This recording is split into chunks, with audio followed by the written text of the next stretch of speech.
Please welcome your moderator for the next conversation, Noel Tichy. Thank you. Delighted to have the pleasure and opportunity of orchestrating this gang up here of colleagues. But before we do, we started this whole effort with most of you already giving input on a survey ahead of time. And I want to just take a couple of moments to review some of the input on what is it going to take, because this session is on what is it going to take to lead in the role of presidency. And here are some of your responses. So if we could start with the next presidency. The first and kind of overwhelming commitment that, or people said is important, is building a high-performing team and delegate effectively. And as you can see, 67% of you said that was the most important thing. And then there was a cluster of items that really were about working effectively in a team, having the openness and the willingness to get input and creativity in government. And then one that I Warren Bennis and I are pretty keen on, which is judgment. At the end of the day, one of the most important things a leader does is make judgments.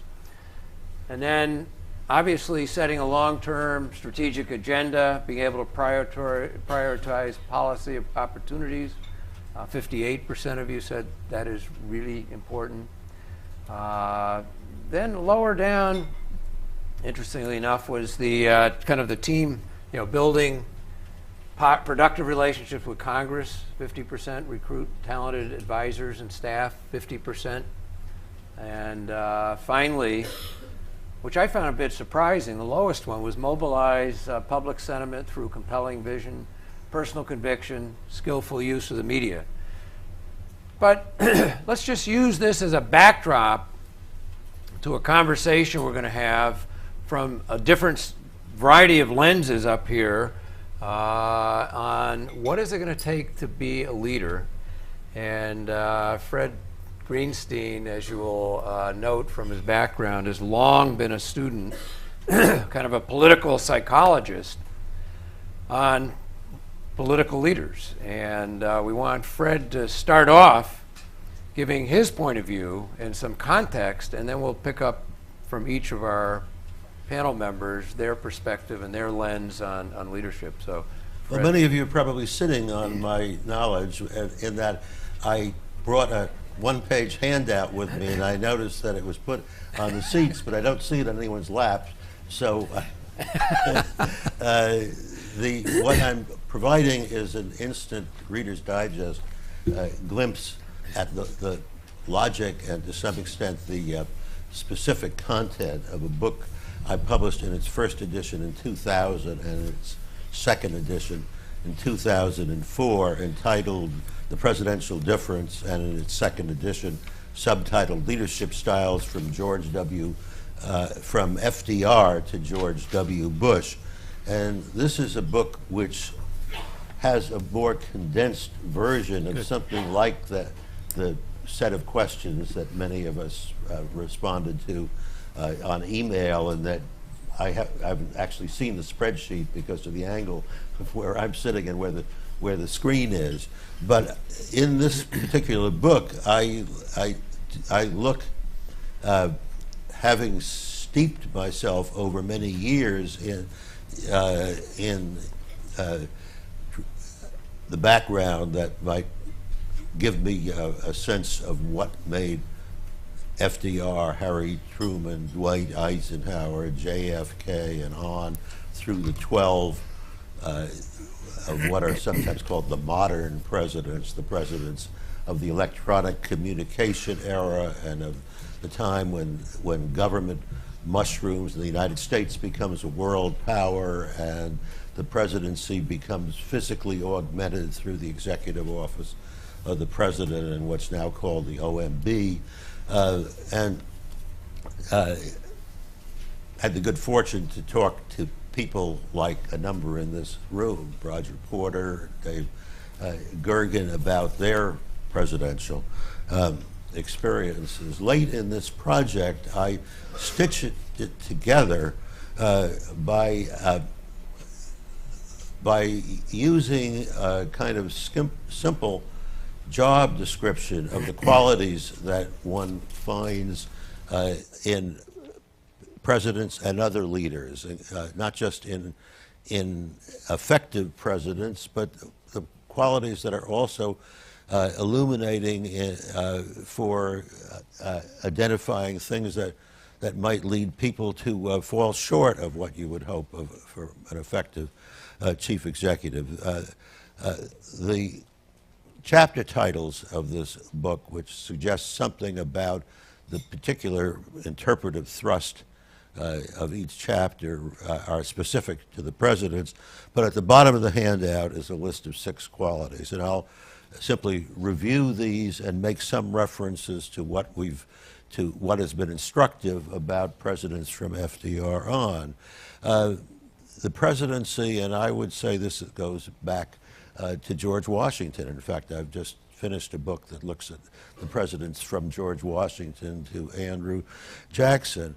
It's a teaching and preaching and communicating role, and the end of the last panel was full of discussion of what presidents can or can't succeed in communicating and how they communicate. In the modern period, the presidents who are exemplary from the standpoint of public communication certainly include FDR, JFK, who's of course an interesting model if we were to see an Obama presidency, someone who learned to become hyper fluent in reaching the public, and then the professional communicator, who was one of the people who both Roger and David worked for, who'd been in 50 movies and many other public communication statuses, and that was Ronald Reagan.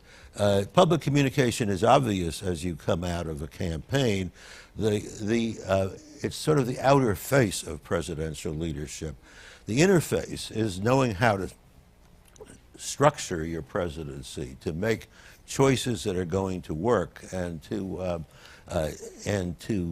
produce a team, but not a groupthink team in which people brainwash one or another, and you fail to get the appropriate give and take that will lead you to do things like not factor the Secretary of State out of the decision on whether to go into Iraq. It doesn't at least fit the standard notion of how you make best use of your subordinates. So how will a new president communicate? That's particularly inscrutable when you have people coming in who, no matter who, whether he or she or the Republican candidate, who've been Senate members and have not had executive experience. Well, a second pair of more or less matched attributes you might look for in a leader are the political savvy. Do you have the political smarts not to, say, attempt a major reform of the health care system, which is going to self-destruct for a variety of reasons, including being inadequate consultation within the political system, choice of a lightning rod figure as a person to lead that thrust, and so on. And even if you have a lot of skill, as a Lyndon Johnson does, are you sophisticated enough about policy? And we saw how mind-numbing the demands on sophistication are for the next president, from the panorama of listed points in the first panel. Do you have a policy direction, and if so, is it one that won't? Because without a policy direction, you'll go hither and yon and not concentrate your energies or take advantage of the initial honeymoon period, if there is one. And if you have one, is it one that won't self-destruct? And finally, as much as we would like to see gods or demigods in the Oval Office at 1600 Pennsylvania Avenue. We have human beings. The first panel suggested that there are considerable cognitive requirements just to understand MX versus so-and-so. But the fact that we can have a Rhodes Scholar serve in the White House and do things that are or something that is so cognitively faulty as to take up in a sexual relationship with a neurotic teenager or early post-teenager suggests that there's something that may trump cognitive intelligence, and that's what's come to be called emotional intelligence, your ability to muster your emotions and put it together. And for that, among the modern presidents, I think the really striking case is Richard Nixon, who really was phenomenally acute. His aide, Bryce Harlow, once described Richard Nixon as an ambulatory computer, and Nixon even published an article in Foreign Affairs stipulating what series of almost visionary, improbably visionary policy goals: establish effective relations with the People's Republic of China, find a modus vivendi and a way of handling the question of nuclear arms with the Soviets, and he entitled the article After Vietnam, implying that we couldn't keep 500,000 American troops in Vietnam, which is what he inherited. He was overwhelmingly reelected, having made significant steps in all of those directions, but he had simultaneously done these nefarious, dark, impeachment worthy activities, taped them so that they could be eventually revealed, and now he's listed in these, I think, not very constructive lists of great presidents and poor presidents, way down on the bottom, despite his extraordinary accomplishments. So this is a kind of you might think of this as a sort of distillation of the kinds of separate points that were on that spreadsheet, and the downsides as well as the upsides of what presidents have done are informed, I think, by looking through my particular template. But and if you actually want to buy the book, my grandchildren get the royalties. Thank you very much, Fred.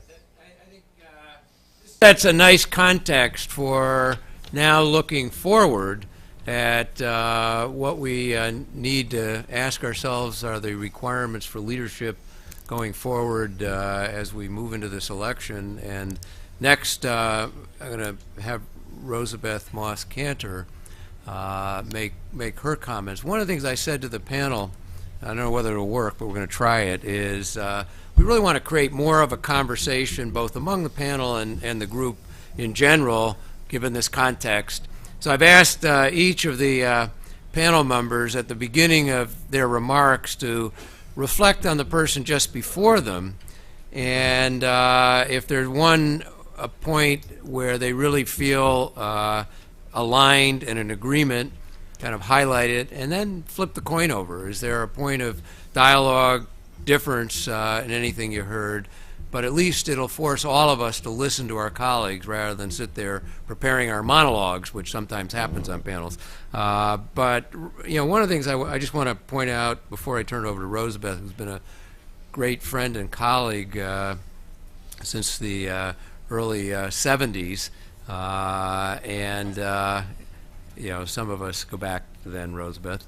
And Men and Women of the Corporation book was a very well-known bestseller. But if you follow Rosabeth's career, she's always kind of looking over the horizon at what's next.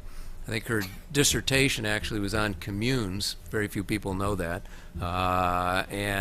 So she's been a student of organization, leadership, in a lot of different forms, and her latest work really looks at kind of the issues of nation building and the topic of today. So it would be helpful if you could link back to Fred's comments, and then let's hear your point of view, Rosabeth. Thank you, Noel. Well, first of all, I certainly support that list of traits: communication skills, team building, getting the right people in office, don't do stupid things, use your emotional intelligence and not just your cognitive intelligence. But I just want to shift for a moment from traits and attributes to the tasks. And I won't, well, one of my favorite management philosophers, Woody Allen, once wrote an all-purpose commencement speech that I was reminded of in listening to the last panel, particularly Graham Allison. I loved Larry Summers' optimism. Graham Allison reminded me of this speech in which Woody Allen said, "As never before in human history, humanity faces a crossroads. One path leads to despair and utter hopelessness. The other path leads to total oblivion. Let us pray that we have the wisdom to choose the right one." Unfortunately, that seems to be the national mood today, and as Joe Klein said, with about 80% of the American public thinking we're heading in the wrong direction, I can only use the analogy from my own book in a few years ago, Confidence, which is America's on a losing streak. That is, we're caught in a variety of vicious cycles heading downward, and therefore what we need is a turnaround leader. We need a leader who understands the nature of the problem and knows how to turn it around. And there are three key aspects of that task, and I think some of that will pick up on Fred's points and things said in the first panel and what I know my distinguished colleagues here will say. I mean, three main challenges if you look at the difference between a losing streak and a winning streak, or a downward spiral, and that building of momentum that Larry Summers said is so important because people want to see progress. They don't necessarily believe you'll solve a problem overnight, but they want to see you're in the right direction. So the first has to do with accountability. In a losing streak, denial reigns, anger and blame. There's always an enemy. It's always somebody else's fault. Truth is not on the table. The facts are withheld. Spin and ideology is what prevails. And so we need a leader who does more than just tell the truth, who puts facts on the table, and if those facts are complex, first of all, knows how to hold complex thoughts in a single sentence, doesn't oversimplify, brings more people into the discussion, and that doesn't mean necessarily a national dialogue, although we've been talking about a national conversation on race. Nelson Mandela created a new constitution for South Africa as the first democratically elected president by involving the whole country in the equivalent of town meetings and being able to weigh in through surveys, websites. We now have the tools in which we could, in fact, have national dialogues, but I simply mean a larger number of people at the table rather than closed inner circles making the decisions, getting where there are disagreements about the facts, having that aired in an open way so the rationale is clear. Instead of talking about enemies, we need to have more nuanced understanding of what the problems are. They're never single factors, whether it's a particular trade agreement, good or bad. It's never single factors, and therefore more facts on the table, more accountability, more openness. That would also make people respect government a little bit more, because right now it looks like government is not picking the people who are necessarily having the broadest points of view. That would help attract the best and the brightest, and that's what turnaround leaders do first. You got to face what the situation is. The second thing, and I'm talking fast to stay within the time, is collaboration. In a losing streak, there is infighting, fragmentation. Even, by the way, since it sounds like I'm using a sports analogy, even on very small losing sports teams, everybody's fighting with one another. And also, in losing situations, everybody starts turning to a few superstars who are going to have all the answers, and everyone else goes passive. When you truly build a team, it is building on the strengths that exist as well as compensating for the weaknesses and including everybody. So inclusiveness is an incredibly important attribute of a turnaround leader, that they not only know how to build their small team around them, they do know how to reach out across partisan divides and bring people together. And that means in more sophisticated ways than we have currently. Bifurcated thinking is the enemy of change. In fact, that is a characteristic of downward spirals. Us, them, you're with me or you're against me. In fact, I think instead leaders need to invoke what I've come to call the change agent rule of thirds, which is in any situation there's a third, or shall we say at least one group for you, one group against you, and a group in the middle that stands on the fence waiting to see where it goes that can be converted. You know, it wasn't thirds when it came to the war in Iraq. It was more like 5% of the world with us, 90% of the world against us. Well, whatever. You get the point that if it's only for or against, as opposed to the vast group that can be brought into the discussion, you'll always lose. You'll always turn some people against. As President Clinton said once, that the way you deal with terrorists or enemies, for example, is you acknowledge there are those against us that you have to take action on, but you isolate them. Meanwhile, you shore up your allies, you find out who's for you, and for that vast group in the middle, you start doing something for them that shows you have their interests at heart. That might be very small actions. It turns out in Afghanistan, when women were convened to talk about what their agenda would be for a future of Afghanistan, and everyone thought, you know, it's going to be big issues, education, health, etc., they wanted the garbage picked up. Because picking up the garbage, cleaning out the streets, actually affected health and it affected quality of life. And all over the world, we can be identifying what it is that that group of people at the grassroots, like your tables, it's a wonderful symbolism. You all have grassroots on your tables.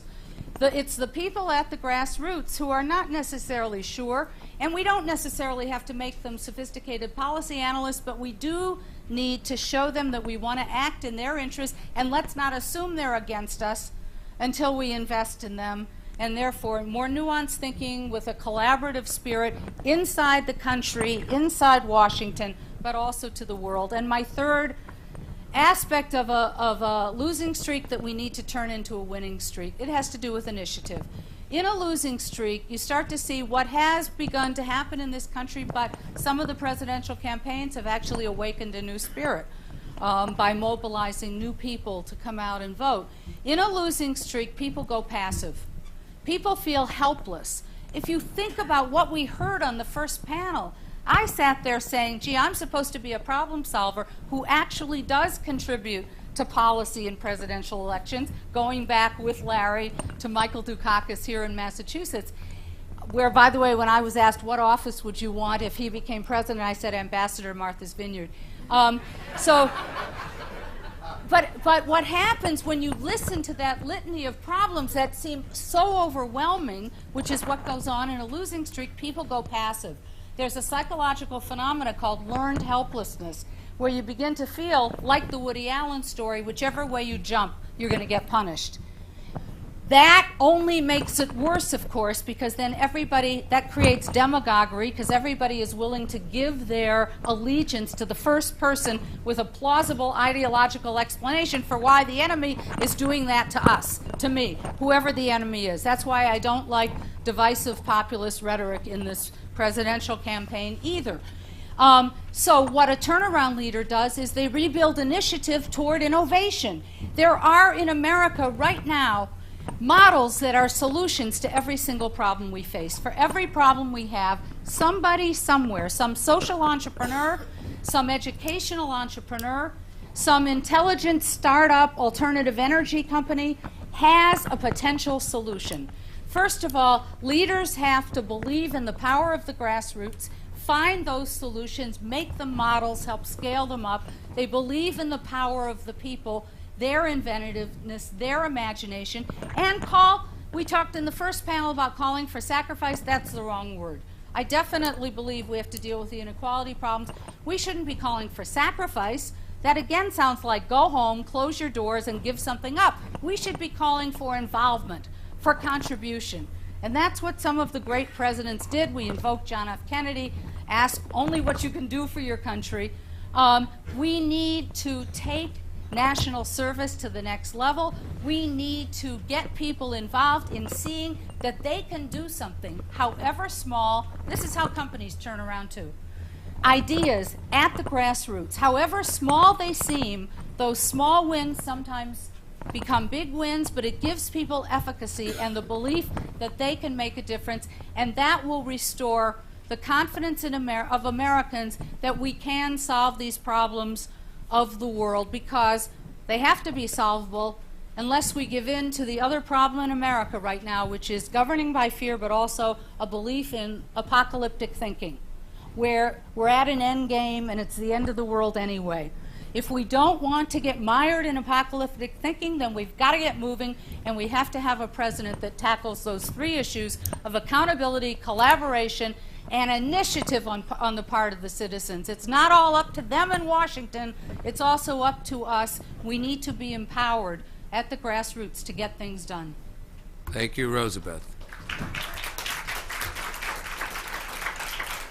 All right, Patrick Lencioni is next, and Patrick, again, you have got a nice little springboard from Rosabeth's comments, given that we're moving into teamwork and kind of what you've dedicated a lot of your life and career to. But I'd like you to ask you to start off with just reacting just quickly to Rosabeth's comments and then move into yours. Well, two things. First of all, I'm going to be very boring compared to her, I'm afraid. So, and that accountability and collaboration are certainly at the heart of what any leader needs to do who builds strong teams. Now, the one thing I do want to say, though, is, and one of the reasons why I'm going to be boring is because when I talk about teamwork, I'm not going to be talking about dealing with Congress or the United Nations, because that is not teamwork. That is diplomacy and negotiation, and we're going to have others talk about that. When I talk about teamwork, and it's a critical trait for a leader, a president, I'm talking about leading small groups of people who have common goals and who are mutually accountable to one another for achieving those. And probably what I'm talking about here is the President's executive office of the President, which is their, not a kitchen cabinet, but that small group of people that they consider to be their advisors. Whether it's the communications and press secretary or their chief of staff, might or might not be a vice president, policy advisors, legal advisors, that small group of people that gets together on a regular basis to get things done.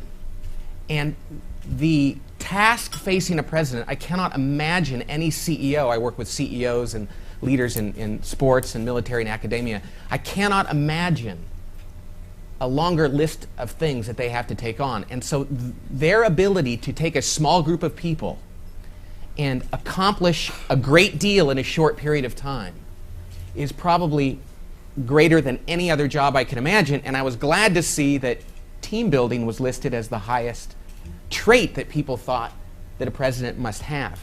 And so how do we go about figuring out who would be best at doing this? Now, unfortunately, we don't get to see that in a campaign, because most of what a leader does in building and running a team is done behind the scenes. So we don't get to see it in a speech or out on the stump or even in the Rose Garden. We have to know what they're doing behind closed doors, sitting at a table with their trusted advisors. So David can probably tell us more about this, and others who have worked behind closed doors. Here's the things I think we need to look for. I think experience is important. I want to know that a person has, in some setting in their life, done something meaningful in terms of building a team. In terms of, and that's not usually a committee or a task force, but it's really about having responsibility for running an organization, utilizing a group of people that they consider to be their primary team. And there's lots of different ways to get that. I will say this, in the world of politics, the Senate is not the best place for that. And that's why I think oftentimes we don't have a lot of senators who become president. And this time we have a choice of 3, it looks like right now. So that's an interesting, so you got to look deeper into their background. And I want to know, what have they done to run real organizations with real budget and real results, whether it's financial or otherwise. Now, beyond the experience, what qualities am I going to look for in a leader that's going to build a great team? The first thing I'm going to look for is humility, or what I call vulnerability.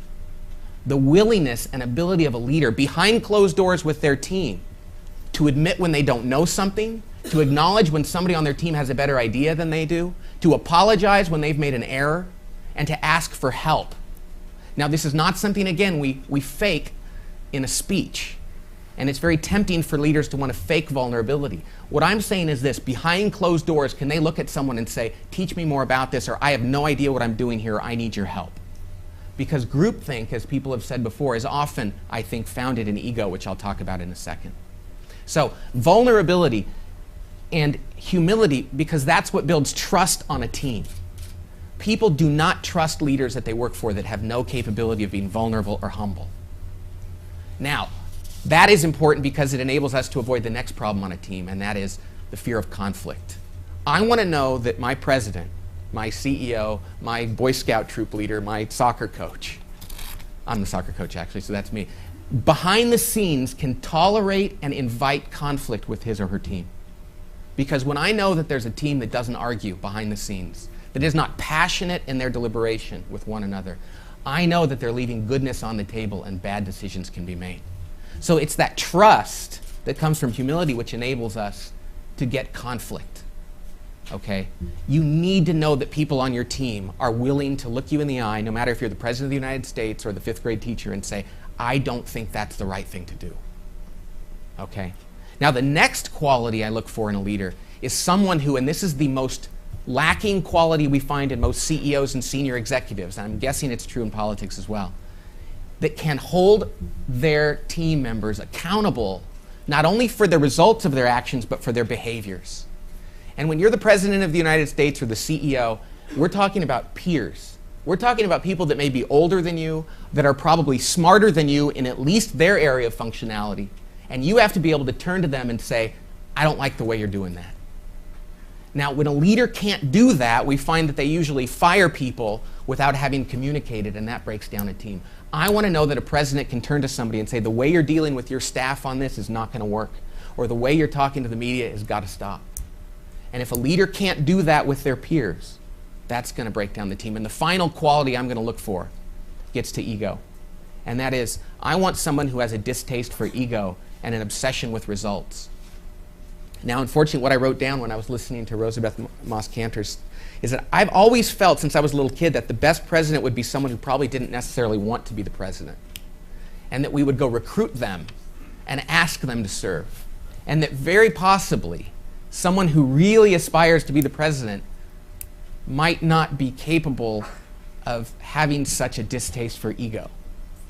And while that's maybe wishful thinking, what I'm looking for is someone who, you know, Jim Collins, the author of Good to Great, says, it's okay for a CEO to have charisma as long as he or she realizes what a disadvantage he's at.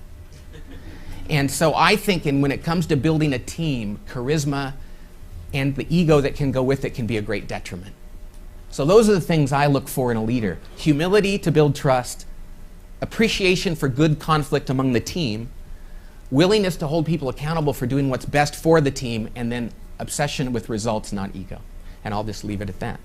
Thank you very much. Let's move on to Barbara Kellerman, who will ask you to make a link to Patrick's comments. But I think we'll add a very interesting, first of all, has played a key role on why events like this happen, because you've been in a leadership role and belongs to this organization, which has done some terrific stuff.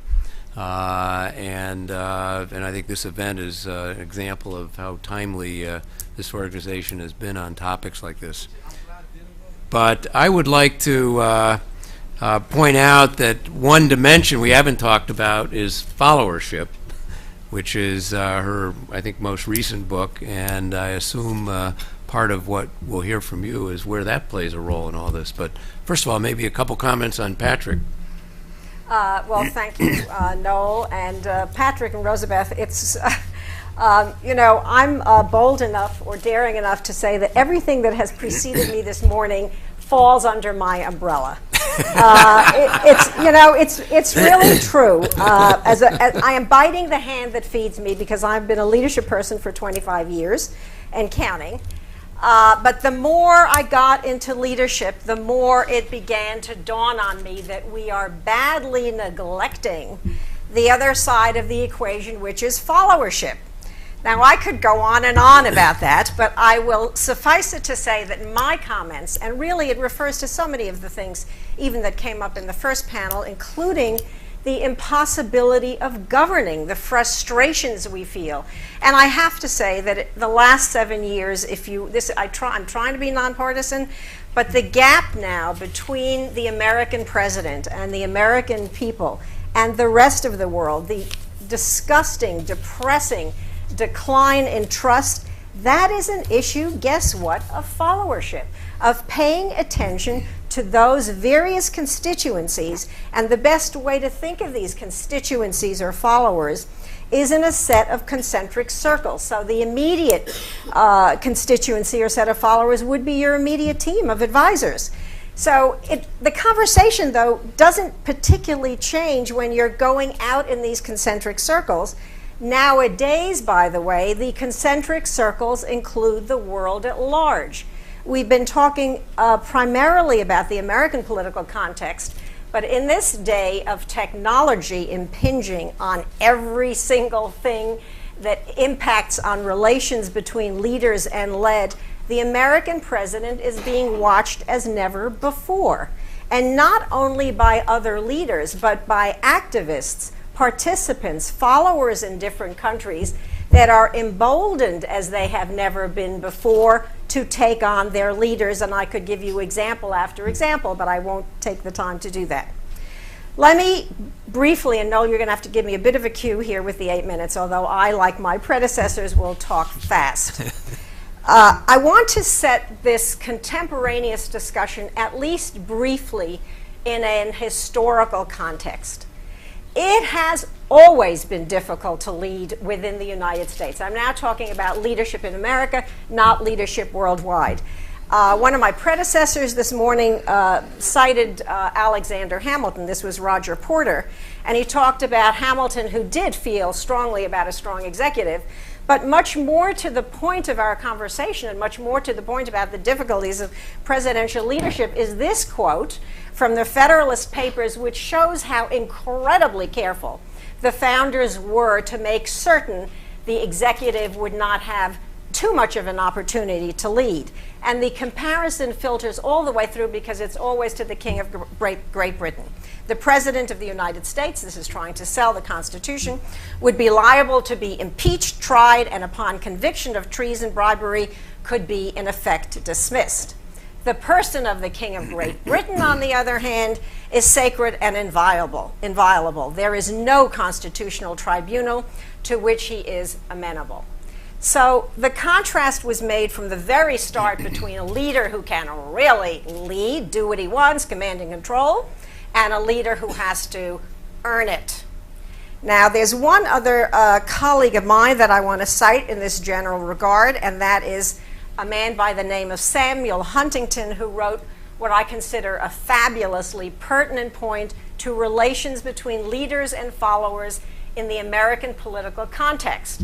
He talked about the American creed.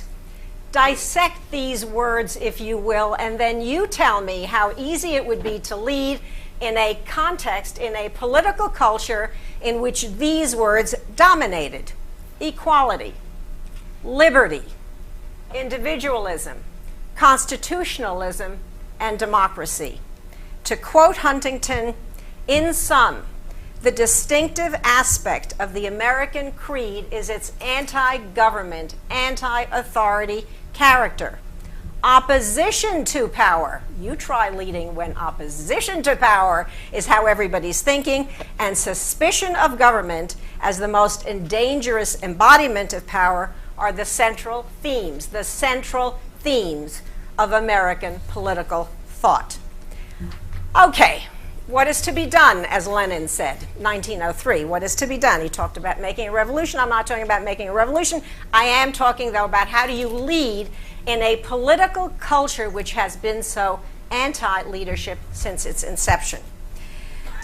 One, and I'm going to end with a few questions. I think this is supposed to be some questions, job interview questions. The candidate or the president, one has to be aware, intellectually, cognitively aware of the importance of political skill in terms of leading in an environment which is so dominantly anti-leadership. So they have to be aware of the importance. You can't be too introverted. You can't lock yourself in the Oval Office and know what you're doing. You can't just be in there with a few trusted advisors. You've got to be aware of the importance of political skill, and you have to be willing, ready, and able to use it. What are some of the tactics and requisites of political skill? Timing, bargaining, arm twisting, compromise, personal appeals, personal access, ingratiation, education, mobilization, inspiration. I could go on, but you get the point. You have to be willing, if you're going to lead as a president in this impossibly difficult context, you have to be aware of the interpersonal tools, hypothetically at least, at your disposal. What can we say about the president's followers at whatever level of the concentric circle that we're talking about? Number one, they have always mattered more than we generally give them credit for.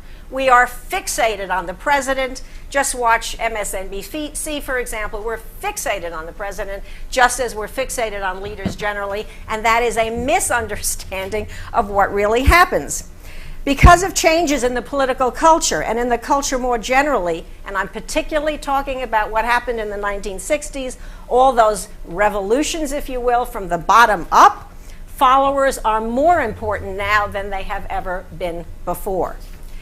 In addition, because of the all-important, and I hinted at this a moment ago, still wildly underappreciated impact of technology on relations between leaders and followers, followers are becoming more, I didn't see that. Can you hold it up? 1 minute? You're kidding. That's a joke, right? Okay, not a joke. Followers are becoming more important than ever before. Let me simply say in conclusion, but it's not really a conclusion, presidents must demonstrate an understanding of the importance of their relationship to those whom they are leading, again in concentric circles. Here are some job interview questions, since I believe that's how we're supposed to end today, that I would ask a presidential candidate. And I'm going to give you only a handful out of about 7 that I've prepared. 1, how does your understanding of the importance of followers, remember, from teams to leaders across the world, of your constituents manifest itself? 2, do you make distinctions among your various followers? If no, why not? And if yes, what are those distinctions? Who do you think of your followers, your constituents? How do you engage them? How do you propose to inspire them? How do you propose to mobilize them? And finally, although again not finally, what in your view are the most important skills so far as engaging your followers, your constituents are concerned? I'm done for now. Thank you, Barbara. We're going to go to Max Bazerman, and you can see from his bio has a very distinguished career and specializes, one of his areas is negotiation.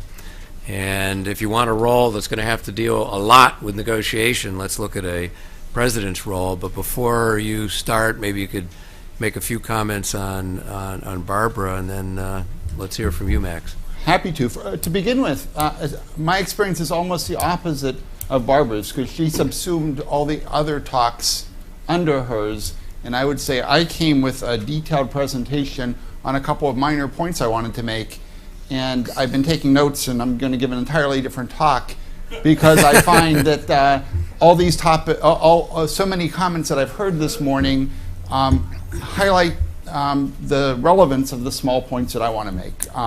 And one of those is on followership. And among the people who you need to have follow you are people on the other side who don't necessarily agree with you. David introduced the section by talking about how do we govern, and how does the next leader govern. Joe Klein talked about changing what they're leading to do, from getting elected to making wise judgments in the country's best interest moving forward. And that's what I'm really interested in. We've heard many comments about how to improve collaboration. And I want to talk about one goal of why we want to collaborate to begin with. And I think we want to collaborate to make wiser decisions. And so often, making wiser decisions occurs by being willing to make small sacrifices for larger gains. Okay? So sort of a key aspect of what we teach business executives is how to think clearly about wise trade-offs.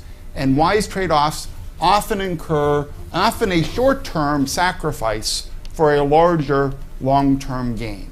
And that may sound obvious, but I brought a quiz for you. I am a professor, so I brought a quiz.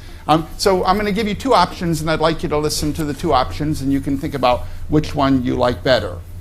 If you die in an accident, your heart can be used to save another person's life. In addition, if you ever need a heart transplant, there's a 90% chance that you will get the heart.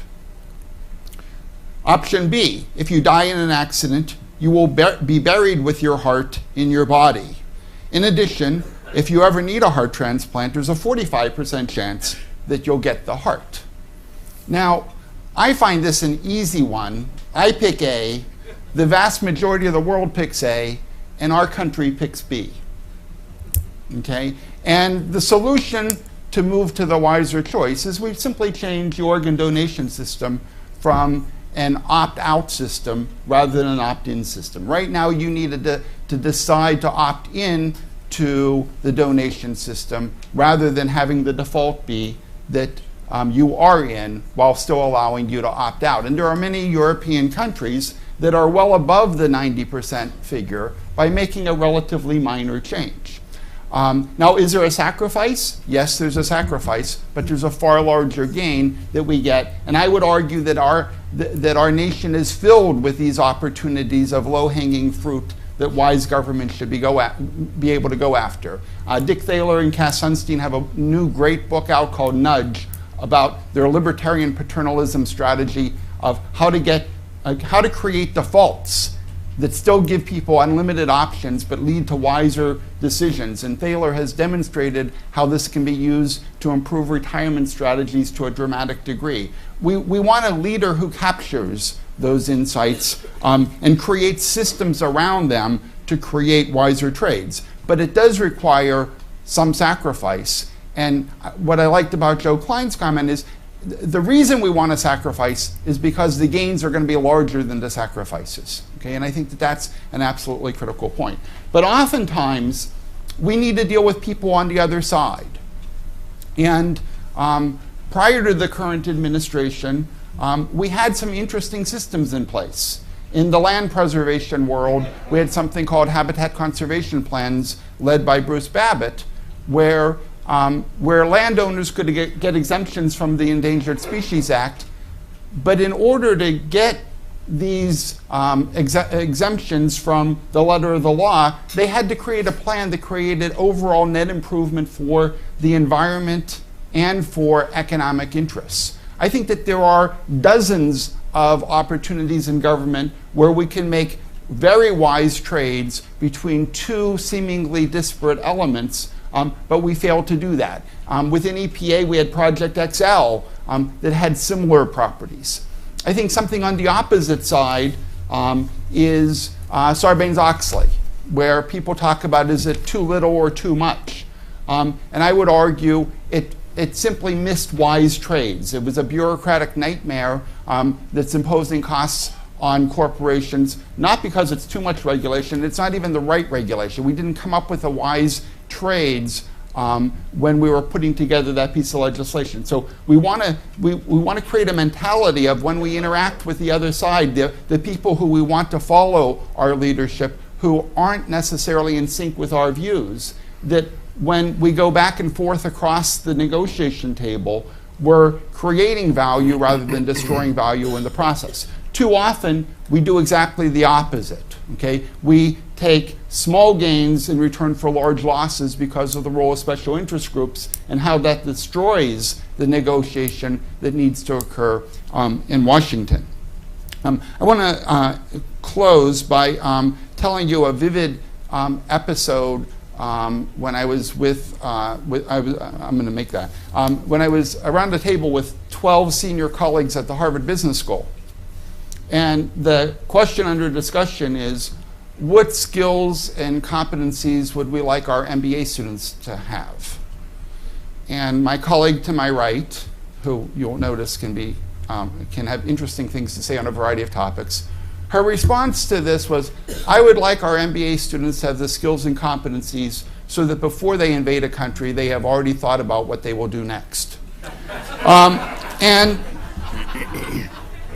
And what I'm calling for through Wise Trades is a leader who has a vision into the future, who thinks multiple steps ahead, who creates wise trades not based on what feels good now and what can pass now, but what actually creates value for the current as well as future generations in terms of a wide variety of important policy decisions. So thank you all the folks whose comments I built on earlier. Okay, thank you, Max.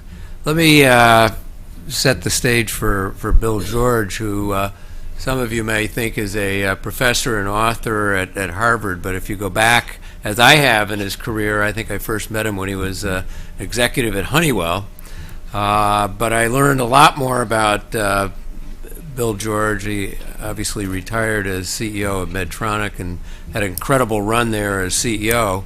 But when Warren Bennis and I were interviewing him on our book on judgment, we went back, and I think this is relevant to this session. If you look at his bio that you have, he actually served in the U.S. Department of Defense when McNamara was Secretary of Defense, and as a young man. But he had some very interesting observations from having been inside in that role, been in CEO roles, and now joining us in the ranks of the professors. But Bill, I'd like to kind of turn it over to you and maybe give you the same challenge. Is there something you can build off of what Max just said, and then let's hear your comments. Well, thank you, Noel. And I'm going to offer a very different point of view than I think the general gist of things. I'll give you a little example. I went into, with all due diligence, to go in to complete the questionnaire that we were given and the 23 competencies. And it's typical of me, I don't spend a lot of time reading the instructions, so I went through and honestly filled out the questionnaire, and when I got to submit it to the computer wouldn't take it because I had 23 competencies on my list, so it would only take 8. My point of saying that is, I think you require all these competencies. But the reality is that leadership is not about competencies. It's not about experience. It's not about style. And it's not about leadership skills. We need all of those things. No one has all of them.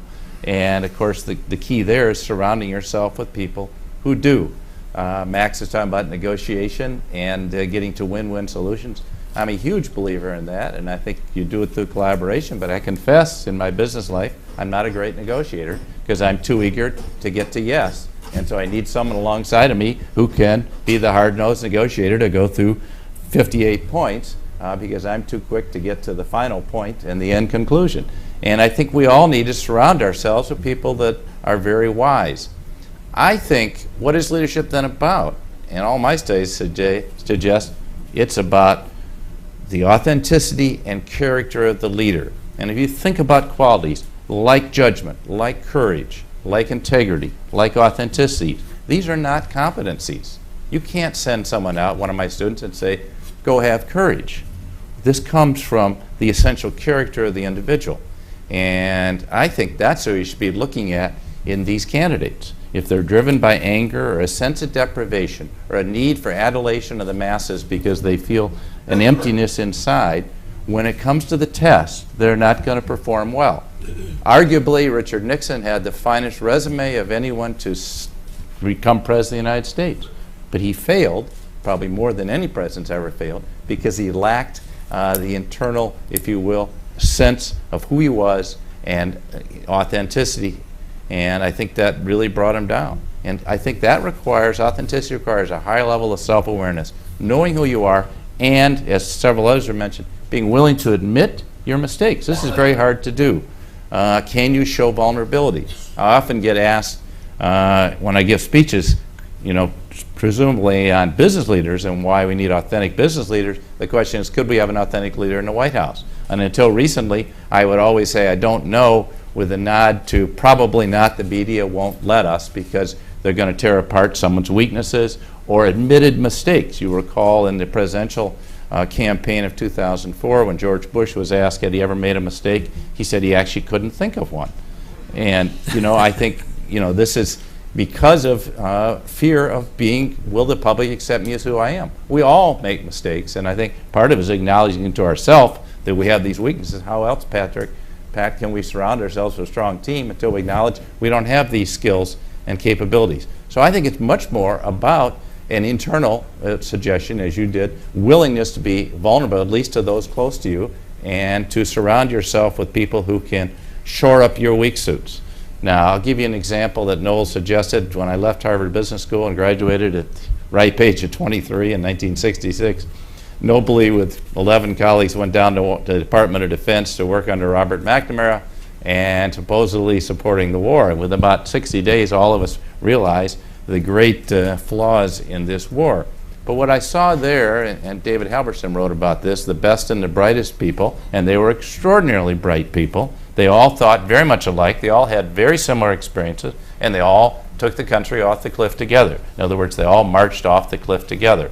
And so, again, it's not about just brilliance and experience. It's being willing to say we're wrong. And I watched in a building of 40,000 people, how many people spent their time trying to cover up the Secretary of Defense's mistakes. And something could never be admitted. So we're all running around being asked to do this. And I think that led to a huge tragedy. I have a colleague who was sitting in the back of the room. When I'd get gunned up and trying to overcome my mistakes, he would say to me, Bill, you know what you do when you find yourself in a hole? Rule number one is stop digging. But all too often in politics, we dig ourselves into a deeper hole by not acknowledging the first mistake, and in international relations as well.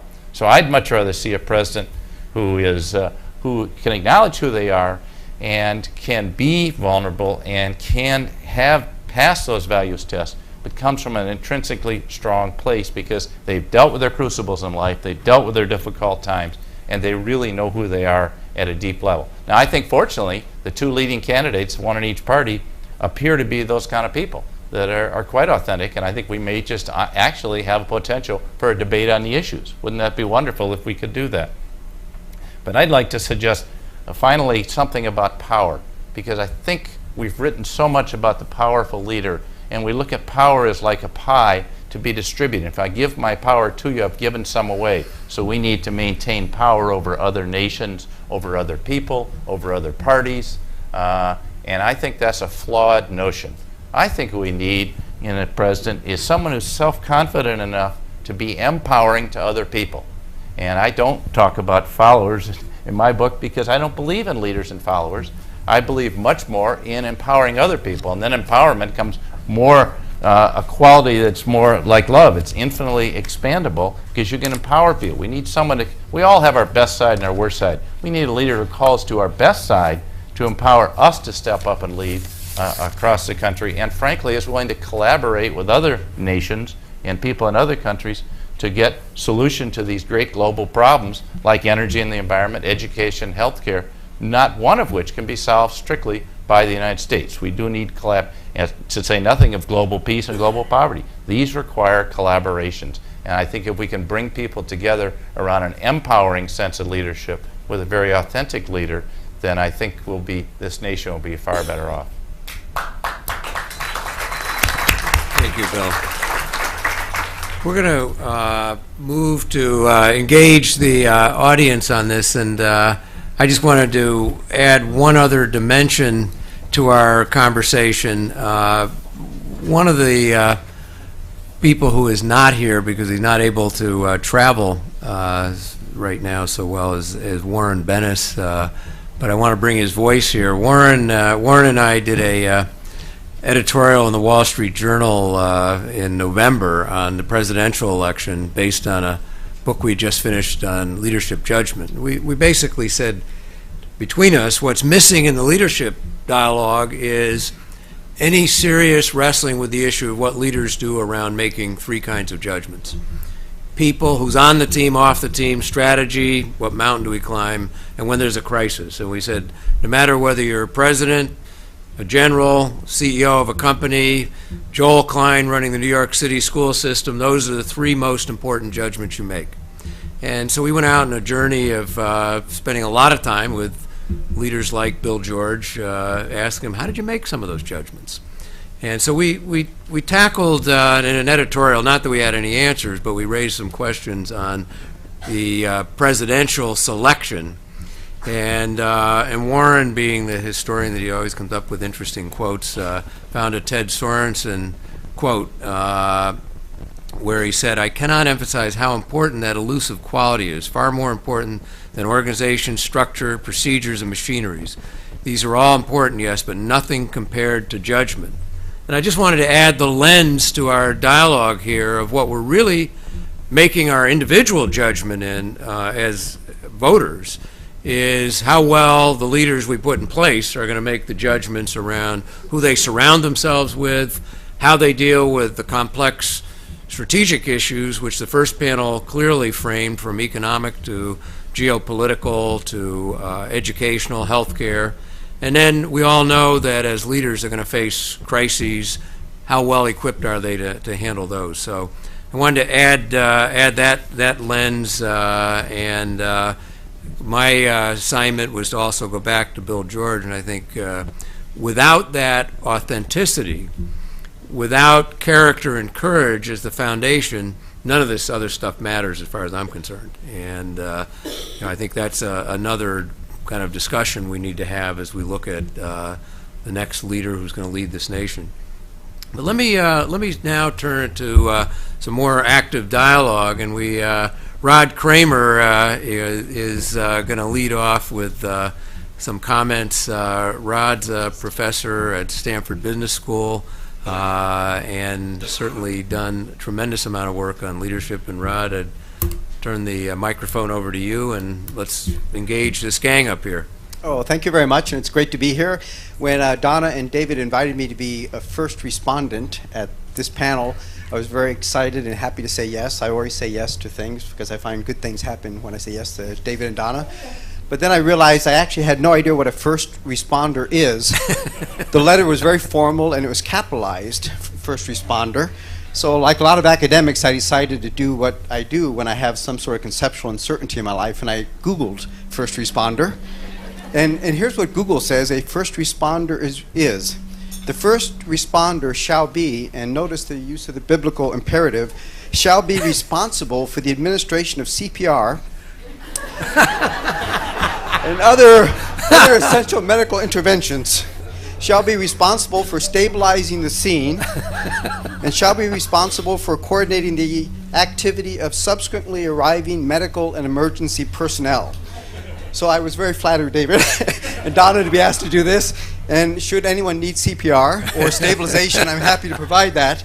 And then there was a second definition that was a little bit more modest, which is to offer first commentary. So I have a feeling that was the role that you wanted me to take. And I study the presidency primarily from the perspective of studying presidential decision making as a social psychologist and how presidents form judgment. I have the advantage of studying dead presidents, which actually makes it much easier because no one ever talks back to you. So I've studied primarily John Kennedy and Lyndon Johnson's decision making, and it's been a lot of fun. In terms of getting a conversation going in this room, the question I wanted to pose to the panel is a question I've been very interested in, and that is, how do you nurture and support the capacity of a leader to change his or her mind, to flip-flop, as we more derisively sometimes put it, because increasingly this seems to be, in an unstable, changing world, something leaders have to do. I think Bill's ready to jump in. Yeah, sorry to mention that. I think that quality is extremely important. Max Dupre once said the first job of a leader is to define reality, and I really do think it is to define the reality. We heard a lot of that in the debate in the first panel. What is reality, and then to adapt to it. The reality of Iraq is we won the war but lost the follow-on. And you have to define what is the new reality, because that reality is constantly shifting in all fields that we're having to deal with. And I think the capacity of leaders we want can do that. But to do that, that gets back then, you have to be willing to say the route I was going was the wrong way. And I have to make a deviation. Maybe it's 90 degrees, maybe it's 10 degrees. And then bring people with you, because this is a very large, diverse nation, and bringing 300 million people with you is not so easy.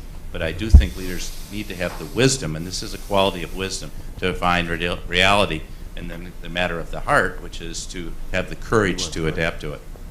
Rosabeth? Yes. Great question. And I noticed that several of the panelists did talk about the importance of leaders being able to say those three little words, I was wrong. I once coined a law of the universe. I call it Kanter's law. I don't know if anybody else does. That everything looks like a failure in the middle. In just about anything we undertake, especially very complex endeavors, there are always going to be deviations from plan, shall we say. That's why, by the way, principles are so much more important than the details of proposals, because we know that they will change along the way. And without the flexibility to be able to redirect, to explain to people that the principle is still in place, the vision's still there, but we have to do it differently, then we get caught in traps of rigidity that don't allow us to get the results that our other panelists also talked about are so important. Now, so Bill George talked eloquently about some of the things a leader finds inside himself or herself that makes it possible to be able to say I was wrong or redirect. There's also a context, so I certainly agree with that. Character matters a great deal. There's also a context. It's a lot easier for leaders to do that when everything around them looks successful than it is when an admission of one weakness is going to call everything else into question. So that means that leaders and all the rest of us have to load as many situations for success as possible in order to make it possible to back down when something isn't going well. But it would be a very high expectation, even for the leader of greatest character, to be able to admit vulnerability or a mistake during a time when everything else is falling apart, because they're going to lose their job. So maybe we need leaders who don't need the job. Okay, well then we'll move back down. I've noticed a lot of abstractions and very few instances that have been brought up of episodes that might illustrate things that were done either well or poorly by presidents. But you referred to an interest you have in Kennedy and Johnson, and you raised the question of saying I was wrong. Well, Kennedy could scarcely have failed to acknowledge that he was wrong when, within the first 100 days of his presidency, they launched the disastrous Bay of Pigs, and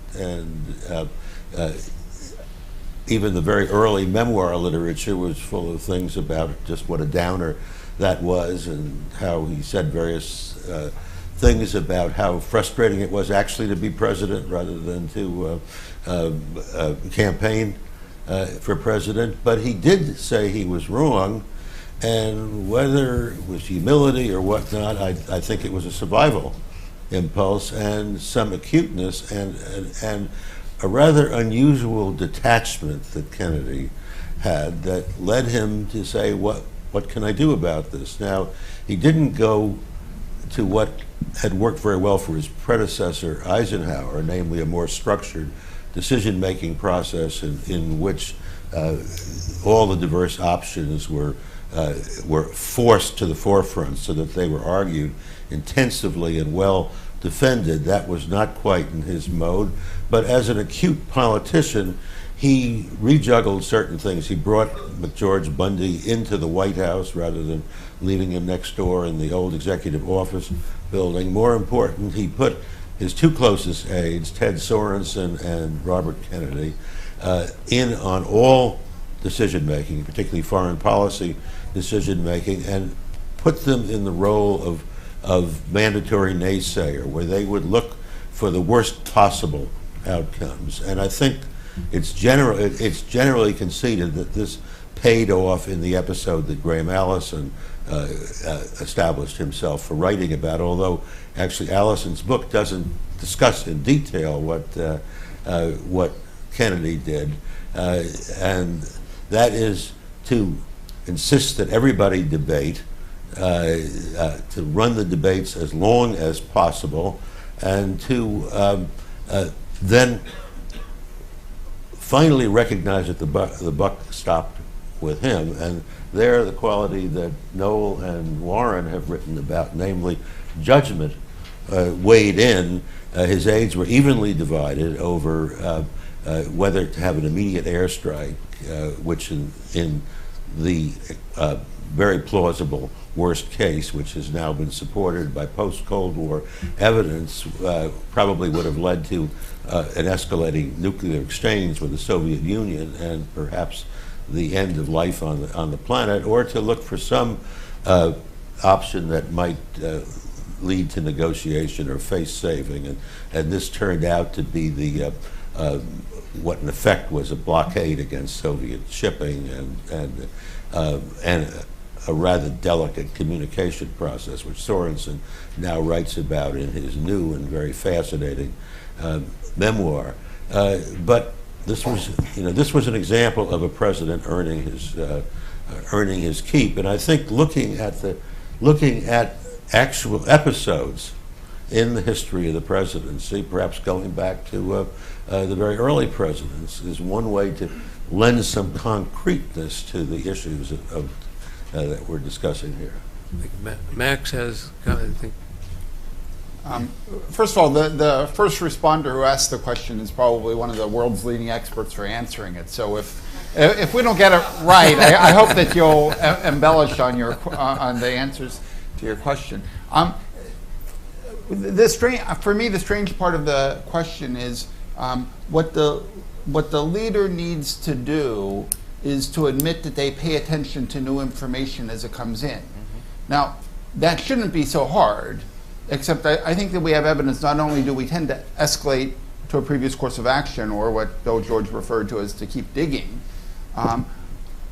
there's also evidence that people don't like people who change their minds. Okay, and as a result, the flip-flopper routine has become a very well-used political tool. I want to throw out an idea that I've never talked to David Gergen about, but maybe draw him into this conversation. For me, when I think about how do you prepare for that episode where you are going to change your mind, I think that the answer to that is when you're not in the middle of the episode where people will hold it against you well in advance. You basically make it clear that I'm going to make the best decisions for this country I possibly can. And that means sometimes I'm going to make decisions, I'm going to get new information, I'm going to learn, and the decision's going to change. And for me, the challenge, and the reason I mentioned David Gergen is that he can figure out the answer to this far better than I can, is how do you communicate to the public before you even know what the specific episode is, that over the next 4 years, there are going to be decisions where new information is going to change the decision calculus, and as a result, I'm going to update that process. And I think that that's, for me, the key, because otherwise you have this constituency who thinks that you're admitting to being a bad decision maker when you're not. What you're admitting to is paying attention to new information as it comes in under uncertainty. And at the risk of sounding like we all have to get a word in on this, I think the one thing I want to say is I think the key is not, because it's really important to understand the difference between waffling and changing your mind. Because it's so easy to criticize a president, but that's a tough differentiation and a critical one. I think for the American public, at least for me, I want to know why. Because there's the more information, and then there's the popular pressure. And I think that people get accused and criticized for changing their mind when they feel like, oh, this is not a popular decision now. I'm going to do it for poll numbers, and this is something that's been more, in the last 2 decades, more common. So I think that the question is, are you changing your mind because you think you're unpopular, or are you changing your mind because you really have better information? And I think the American public is far more understanding of someone changing their mind because they said, wow, we know things we didn't know before, versus I just got my latest poll results, and that we have no time for. And I think that's a critical difference. I think that they should be. I'm not sure that they are.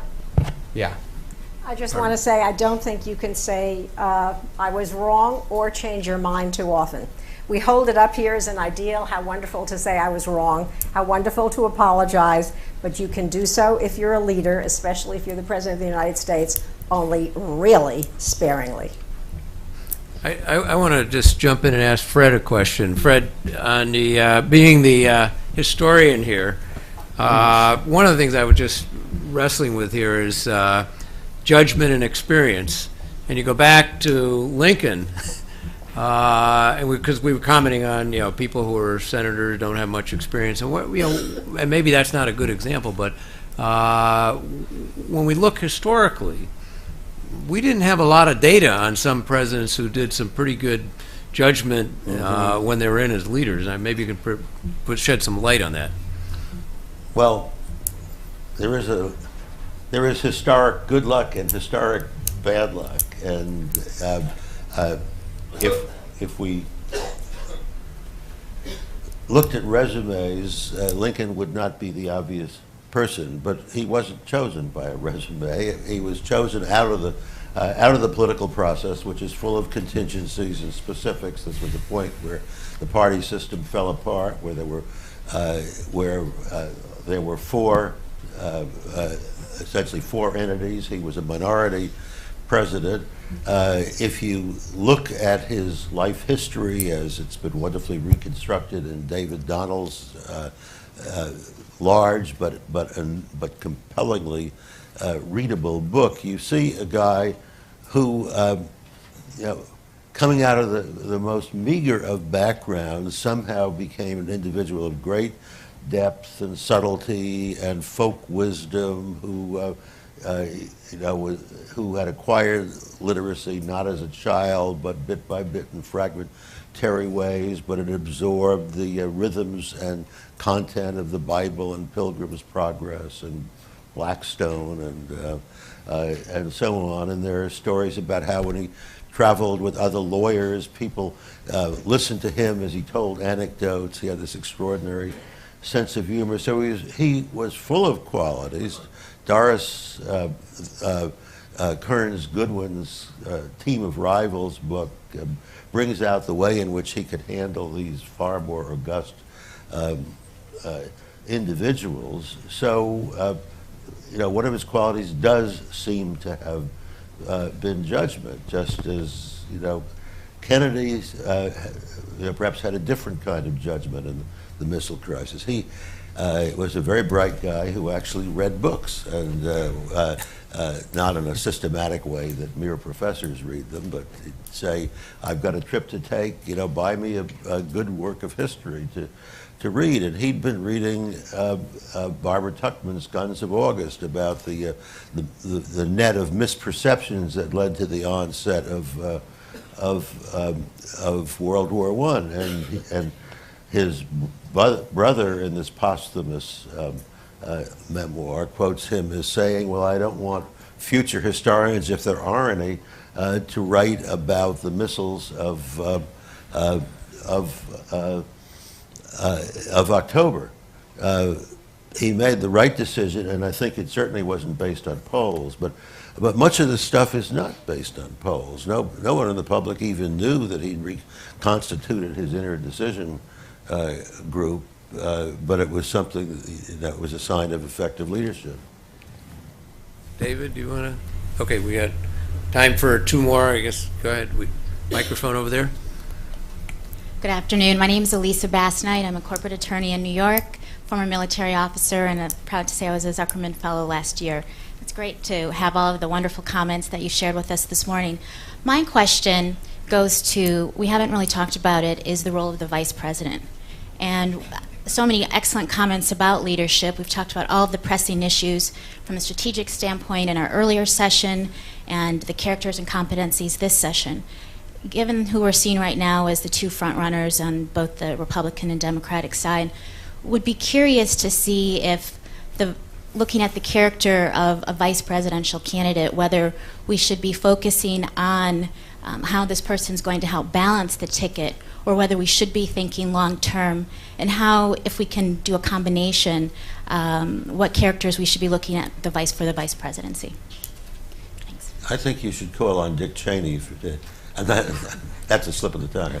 I think you should call on Dave Gergen to present his CNN persona.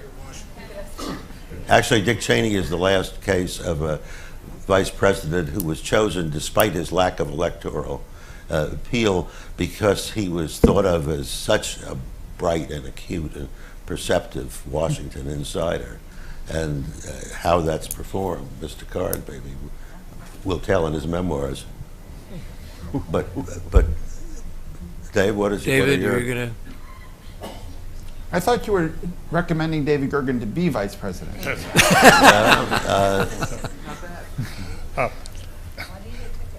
On the question of vice presidency, I think that more than anything else this year, people are looking for someone who has the stature, weight, and wisdom to be president. That other kind of considerations pale in comparison. That if it's an Obama ticket, you need someone like a Sam Nunn, in my judgment, to give some weight and anchor to that. And if it's someone, if John McCain, I think given his age, it's especially important that he have someone who's prepared to step in and provide that kind of leadership. But I'd like to go back to let me respond to something Fred Greenstein said, and then I want to ask a question of the panel. Fred reminded us of the Cuban Missile Crisis. And I love showing as a leadership film to the students here 13 Days. I think many of you have probably seen that film, but it's a wonderful film about decision making. And I'll just relate to you that a couple of years ago I showed that film to students here and then asked them to write a paper about John Kennedy and his leadership. And one young man wrote a paper back praising John Kennedy for the quality of the team that he created. And he said how especially impressed he was that John Kennedy had appointed to his team Kevin Costner. I've always wondered how to grade that paper. It was it was very difficult. But it did remind me that I saw Lewis Blair the other day. He was the legendary figure of, as you know, of the Truman's Fellowship Program. Dick Krasno knows Lewis Blair very well. And Lewis Blair had a conversation with Dick Neustadt back in 1991, and that he said, I want you to understand what Dick Neustadt thought the qualities of a president should be. And he had, as Bill George would, moral compass. He had 5 qualities: awareness of how you're doing, self-confidence, energy, and very importantly, Kennedy added humor. Neustadt added humor as an quality of someone who could be in that job. I've always felt that was an important part of to go to Bill George's point about authenticity and knowing who you are. And then you can step back and have a sense of humor about life. Mm-hmm. But the question I have is to you now, to follow up Rosabeth's point about losing teams and how you turn that around. And you made the intriguing suggestion that in order to bring people into a greater sense of collaboration and conversation, that we should draw upon in new ways, the new technologies that are available to us, and that perhaps someone could govern in a different way. This goes to the whole idea of a new politics. Are there ways that we could learn to communicate among each other and have conversations that would actually change the way people thought of citizenship and the way they saw themselves relating to civic engagement and to leaders? Could you, and I'd welcome others on the panel responding to that, because it does seem to me that is one of the potential breakthrough ideas that a new president could bring to the office. Thanks, David, for giving me this opportunity, but also for mentioning humor, if I could just sidetrack for a second, because I ended my comment saying we need a spirit of action rather than apocalyptic thinking. I've been thinking recently that America has a gross national comedy deficit because so many things that were once jokes have actually come to pass. But humor is important not just because of that self-deprecating, don't take yourself too seriously quality in leaders, but also because comedy essentially is about the possibilities for change, as opposed to tragedy, which is you're stuck in something you couldn't change no matter what. So it's this idea of change, and the new technology is already engaging people in all kinds of dialogues. I go on the CNN website, and I'm fascinated to read all the comments people send in about these issues. Some short and sarcastic or nasty, but an awful lot that are very thoughtful. We have many ways to gather intelligence, gather information, take the pulse of the population, communicate information, give people depth who want depth, show people who else is thinking the way they're thinking, we have tremendous opportunities to use these tools. And if it sounds like, we couldn't possibly throw things open, Sam Palmisano, chairman of IBM, wanted to create a new statement of IBM values for the 21st century, because the first set of values had been laid down nearly 100 years ago by one person, Tom Watson. And so he created a 3-day conversation on the web in which all 350,000 employees could weigh in.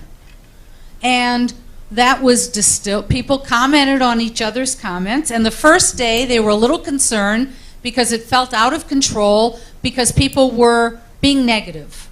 And then other people in the IBM world weighed in, countering the negative, saying, stop that. It's up to you. You could make a difference. And by the second and third day, it was very positive. And out of that, they distilled 3 simple value statements of principles that are now guiding a global corporation everywhere in the world. And people actually refer to them constantly. And so we have talked a little bit about messaging on the part of a president, that you stand for some principles that people can understand and articulate. We could use the technology to engage people, to hear their views, to educate people, to connect people with each other who want to work on a particular issue. The young social entrepreneurs, actually social entrepreneurs are now going to be of every age if we have our way here at Harvard. Advanced Leadership is a new initiative we're taking on. That's a way to help people understand what action they can take locally in collaboration with people throughout the country who have similar ideas. We could mobilize not only a conversation, we could mobilize action through using these tools. And as I said, they're already being used. They just haven't been embraced here as something we could do. And of course, we could also improve healthcare delivery dramatically if we had a national information system that physicians could use. We could empower teachers. There's already much evidence about that, by giving them access to best practices from other teachers. And we're behind some other countries in the world, including the UK, in terms of using electronic technology as a means of governing. I'm going to let Bill George get one last. David, do you want to? I want to make sure Andy Carr had a chance, because he's been. Okay. I appear on a panel at 1:15, I think, or 1:30 this afternoon. And I'd like to say someone deserves equal time. I'm not sure I'm worthy of the equal time. But in terms of looking for a vice president, I think David Gergen has it exactly right. A vice president should have the capacity to be the president. It's an understudy in a play for which there is no other understudy. And they have to be prepared to take the leading role. And their advice and counsel to the sitting president is entirely at the discretion of the sitting president. The vice president is a unique individual in that he's the only assigned responsibility in our Constitution that serves in Article 1 and in Article 2. So he straddles a fence, or that person would have to straddle a fence, and you know if you straddle a fence and the fence is too high, it hurts in the wrong place. But that's exactly the challenge that a vice president has. They have no formal role other than to be the president of the Senate and cast a tie-breaking vote, and to be available to be president should the call come. But beyond that, I would say the advice and counsel is something that a president should anticipate and invite, but it is not a requirement. And I don't believe that a president and a vice president have to like each other. I do think that they should have a level of communication that invites constructive results, but I am not one who thinks that we have to change the definition of a vice president in order to qualify what it means to be a good vice president. Andy, what about communications with these new technologies?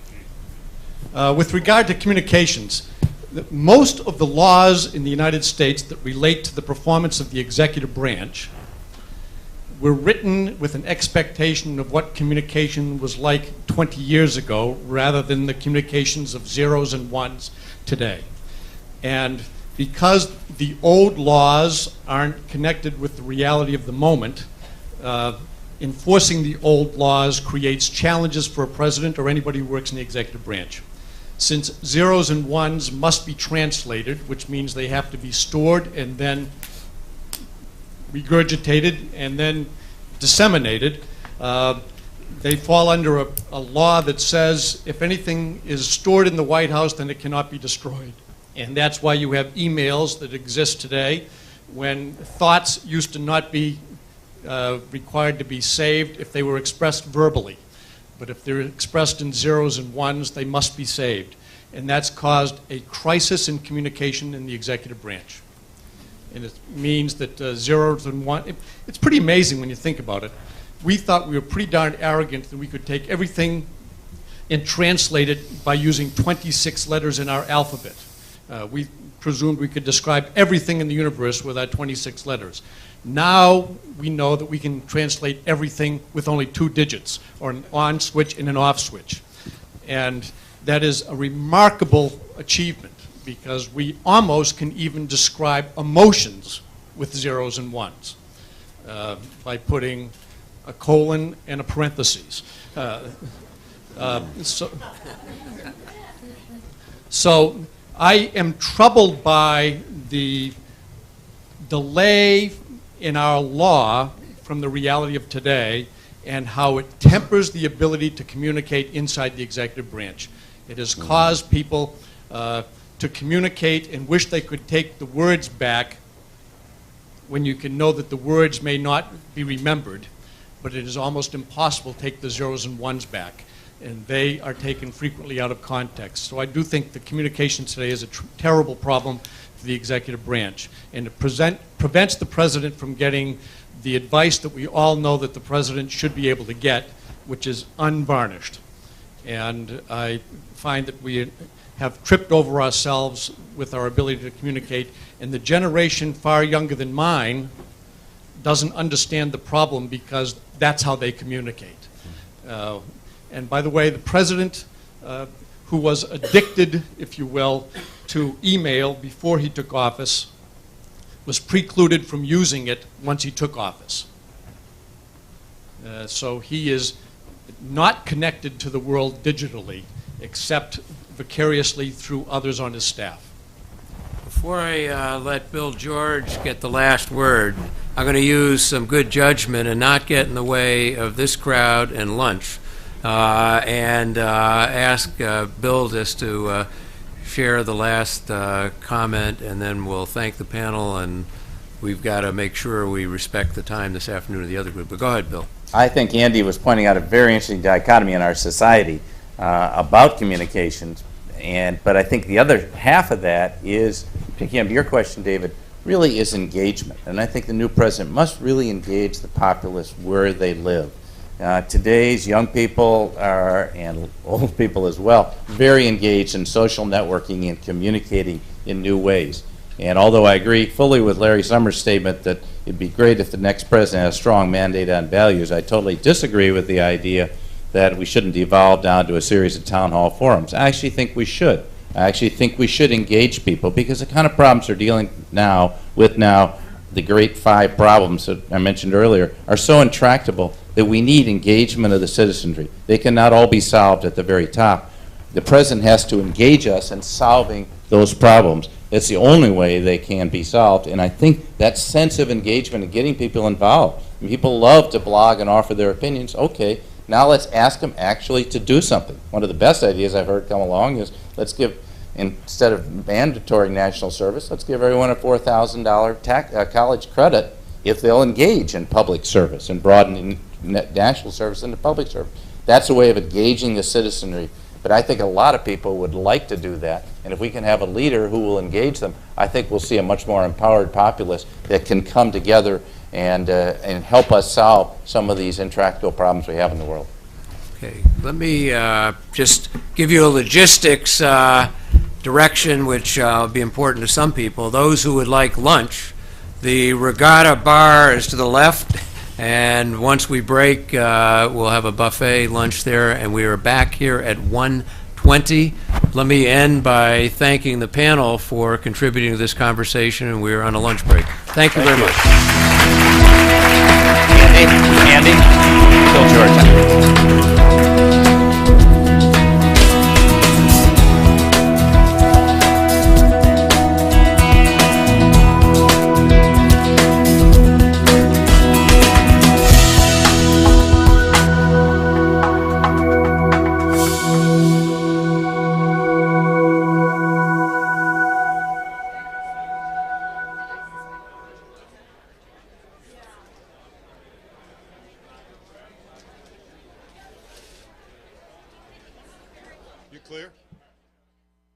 Fred Greenstein, as you will note from his background, has long been a student, kind of a political psychologist on political leaders. And we want Fred to start off giving his point of view and some context, and then we'll pick up from each of our panel members their perspective and their lens on leadership. So, well, many of you are probably sitting on my knowledge in that I brought a one-page handout with me, and I noticed that it was put on the seats, but I don't see it on anyone's laps.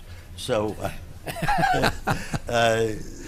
what I'm providing is an instant Reader's Digest glimpse at the logic and, to some extent, the specific content of a book I published in its first edition in 2000 and its second edition in 2004, entitled The Presidential Difference, and in its second edition subtitled Leadership Styles from from FDR to George W. Bush.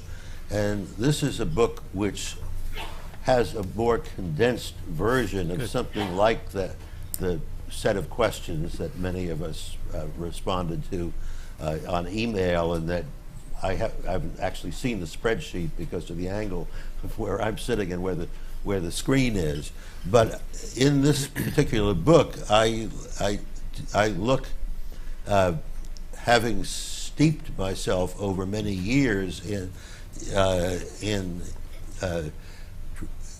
the background that might give me a sense of what made FDR, Harry Truman, Dwight Eisenhower, JFK, and on through the 12 of what are sometimes called the modern presidents, the presidents of the electronic communication era and of the time when government mushrooms and the United States becomes a world power and the presidency becomes physically augmented through the executive office of the president and what's now called the OMB.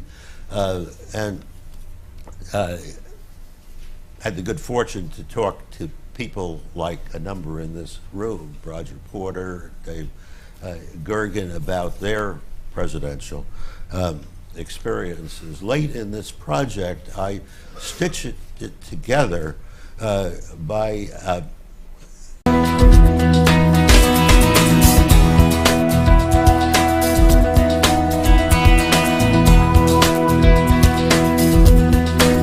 Please welcome your moderator for the next conversation, Noel Tichy.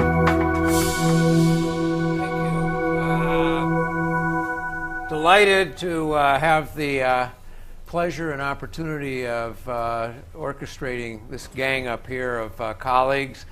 But before we do, we started this whole effort with most of you already giving input on a survey ahead of time. And I want to just take a couple of moments to review some of the input on what is it going to take, because this session is on what is it going to take to lead in the role of presidency. And here are some of your responses. So if we could start with the next presidency. The first and kind of overwhelming commitment that, or people said is important, is building a high-performing team and delegate effectively. And as you can see, 67% of you said that was the most important thing. And then there was a cluster of items that really were about working effectively in a team, having the openness and the willingness to get input and creativity in government. And then one that I pretty Warren Bennis and I are pretty keen on, which is judgment. At the end of the day, one of the most important things a leader does is make judgments. And then, obviously, setting a long-term strategic agenda, being able to prioritize policy opportunities. 58% of you said that is really important. Then lower down, interestingly enough, was the kind of the team, building productive relationships with Congress, 50%, recruit talented advisors and staff, 50%.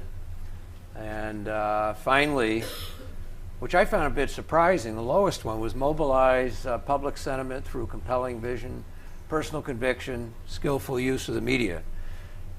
But let's just use this as a backdrop to a conversation we're going to have from a different variety of lenses up here on what is it going to take to be a leader.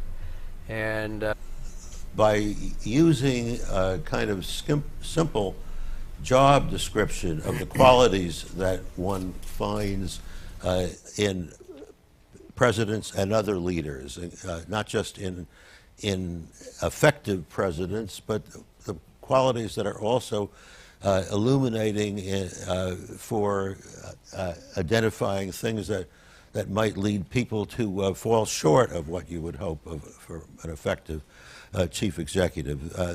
The chapter titles of this book, which suggests something about the particular interpretive thrust of each chapter, are specific to the presidents, but at the bottom of the handout is a list of 6 qualities, and I'll simply review these and make some references to what has been instructive about presidents from FDR on. The presidency, and I would say this goes back to George Washington. In fact, I've just finished a book that looks at the presidents from George Washington to Andrew Jackson. It's a teaching and preaching and communicating role, and the end of the last panel was full of discussion of what presidents can or can't succeed in communicating and how they communicate. In the modern period, the presidents who are exemplary from the standpoint of public communication certainly include FDR, JFK, who's of course an interesting model if we were to see an Obama presidency, someone who learned to become hyper fluent in reaching the public, and then the professional communicator, who was one of the people who both Roger and David worked for, who'd been in 50 movies and many other public communication statuses, and that was Ronald Reagan. Public communication is obvious as you come out of a campaign. It's sort of the outer face of presidential leadership. The interface is knowing how to structure your presidency, to make choices that are going to work, and to produce a team, but not a groupthink team in which people brainwash one or another, and you fail to get the appropriate give and take that will lead you to do things like not factor the Secretary of State out of the decision on whether to go into Iraq. It doesn't at least fit the standard notion of how you make best use of your subordinates. So how will a new president communicate? That's particularly inscrutable when you have people coming in who, no matter who, whether he or she or the Republican candidate, who've been Senate members and have not had executive experience. Well, a second pair of more or less matched attributes you might look for in a leader are the political savvy. Do you have the political smarts not to, say, attempt a major reform of the health care system, which is going to self-destruct for a variety of reasons, including being inadequate consultation within the political system, choice of a lightning rod figure as a person to lead that thrust and so on. And even if you have a lot of skill, as a Lyndon Johnson does, are you sophisticated enough about policy? And we saw how mind-numbing the demands on sophistication are for the next president, from the panorama of listed points in the first panel. Do you have a policy direction, and if so, is it one that won't? Because without a policy direction, you'll go hither and yon and not concentrate your energies or take advantage of the initial honeymoon period, if there is one. And if you have one, is it one that won't self-destruct? And finally, as much as we would like to see gods or demigods in the Oval Office at 1600 Pennsylvania Avenue, we have human beings. The first panel suggested that there are considerable cognitive requirements just to understand MX versus so-and-so. But the fact that we can have a Rhodes Scholar serve in the White House and do things that are or something that is so cognitively faulty as to take up in a sexual relationship with a neurotic teenager or early post-teenager suggests that there's something that may trump cognitive intelligence, and that's what's come to be called emotional intelligence, your ability to muster your emotions and put it together. And for that, among the modern presidents, I think the really striking case is Richard Nixon, who really was phenomenally acute. His aide, Bryce Harlow, once described Richard Nixon as an ambulatory computer, and Nixon even published an article in Foreign Affairs stipulating what a series of almost visionary, improbably visionary policy goals: establish effective relations with the People's Republic of China, find a modus vivendi and a way of handling the question of nuclear arms with the Soviets, and he entitled the article After Vietnam, implying that we couldn't keep 500,000 American troops in Vietnam, which is what he inherited. He was overwhelmingly reelected, having made significant steps in all of those directions, but he had simultaneously done these nefarious, dark, impeachment-worthy activities, taped them so that they could be eventually revealed, and now he's listed in these, I think, not very constructive lists of great presidents and poor presidents, way down on the bottom, despite his extraordinary accomplishments. So this is a kind of you might think of this as a sort of distillation of the kinds of separate points that were on that spreadsheet, and the downsides as well as the upsides of what presidents have done are informed, I think, by looking through my particular template. But and if you actually want to buy the book, my grandchildren get the royalties. Thank you very much, Fred. I think this sets a nice context for now looking forward at what we need to ask ourselves are the requirements for leadership going forward as we move into this election. And next, I'm going to have Rosabeth Moss Kanter make her comments. One of the things I said to the